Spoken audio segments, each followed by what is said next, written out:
गृहोपयोगी साहित्याची खरेदी करताय तर आजच आपल्या टेकेट सुपर मार्टला भेट द्या. कडधान्य, डाळी, साबण, ब्रँडेड कपडे, शूज, सायकल, कॉस्मेटिक्स हे सर्व मिळण्याचं एकमेव ठिकाण म्हणजेच टेकेट सुपर मार्ट. 5,000चे भरपूर डिस्काउंट.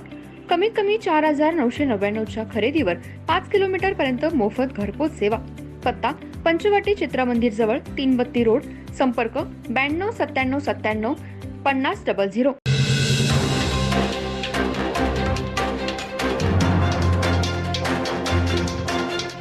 नमस्कार, मी तेजस्विनी मगदूम. एम मराठीमध्ये आपल्या सर्वांचं स्वागत आहे. पाहूया ठळक घडामोडी. इचलकरंजी शहराला महापुराचा फटका मोठ्या प्रमाणात बसला आहे. महापूर येऊन 8 दिवस झाले. महापूर काही अजून ओसरला नाही. ज्यांची घरं पुरामध्ये आहेत ती महापूर जातो याकडे डोळे लावून बसलेत. पण निसर्गाच्या विरोधात जर मानव गेला तर निसर्ग कोप करतोच, हे मात्र महापुरानं दाखवून दिलंय. नदीमध्ये सांडपाणी मिसळत असल्यामुळे पंचगंगा आपल्या दारी ही मोहीम सध्या पंचगंगा नदीने घेतली. इचलकरंजी शहरासह महाराष्ट्र राज्यामध्ये मुसळधार पाऊस पडत आहे. महाराष्ट्रातील सर्वच नद्यांना महापूर आलाय. कोल्हापूर, सांगली, साताऱ्यामध्ये मुसळधार पाऊस पडत असल्यामुळे कृष्णा आणि पंचगंगेला महापूर परिस्थिती गेल्या 10 दिवसांपासून निर्माण झाली. कोल्हापूर व सांगली शहराला महापुराचा तडाखा मोठ्या प्रमाणात बसलाय. तेथील शहरी भागातील पुराचं पाणी ओसरलंय. कृष्णा व पंचगंगा आपल्या दारी असा उपक्रम दोन्ही नद्यांनी अवलंबलाय. इचलकरंजी शहरातील पंचगंगा नदीचं पाणी गेल्या 8 दिवसांपासून नागरी वस्त्यांमध्ये आहे, पण पुराचं पाणी काही ओसरत नाही. पंचगंगा नदीमध्ये सांडपाणी, केमिकल माडी, प्लास्टिक कचरा नदीमध्ये मिसळत असल्यामुळे याकडे मानव मात्र दुर्लक्ष करतोय. पूर भागातील नागरिकांचे मात्र हाल होऊ लागलेत. गेल्या 8 ते 10 दिवसांपासून पुराचं पाणी घरात असल्यामुळे पूरग्रस्त नागरिक पूर जाण्याकडे आस लावून बसलेत.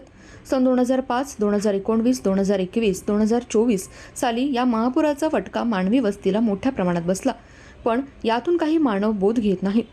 मी पंचगंगा नदी आपल्या दारी असा उपक्रम सध्या पंचगंगा नदीने अवलंबलाय. पंचगंगा नदी प्रदूषित नद्यांमध्ये एक नदी म्हणून ओळखली जाते. 2 दिवसांपूर्वी सांडपाणी पंचगंगा नदीमध्ये पुराच्या पाण्यामध्ये सोडलं जातं याची तक्रार सुद्धा प्रदूषण नियंत्रण मंडळाकडे केली आहे. प्रदूषण मंडळाने याची दखल घेऊन सुद्धा नागरिक काही सुधारत नाहीत. ते पंचगंगा नदीमध्ये घाण पाणी सोडलं जाते, त्यामुळे पंचगंगा नदी पुराचं पाणी नागरी वस्त्यांमध्ये जाऊ लागलंय. तुम्ही माझ्या दारी, मी तुमच्या दारी असं पंचगंगा नदीची परिस्थिती झाली. त्यामुळे गेल्या 10 दिवसांपासून नागरिकांमध्ये चिंता पसरली. नदीवरील पुलाला भराव टाकून नदीमध्ये बेकायदेशीर बांधकामे करणे याचा फटका नद्यांना बसू लागलाय.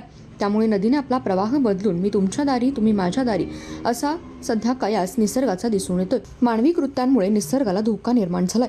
तेवढाच धोका मानवी वस्त्यांमध्ये निसर्ग करत आहे. त्यामुळे यातून काहीतरी शिकणं गरजेचं बनलंय. पण नदी सध्या अजूनही पाणी ओसरायला तयार नाही. त्यामुळे पुराचं पाणी कधी ओसरणार याकडे पूरग्रस्त नागरिक आस लावून बसलेत. एम मराठीसाठी कॅमेरामन निखिल भिसेसह तेजस्विनी मगदूम.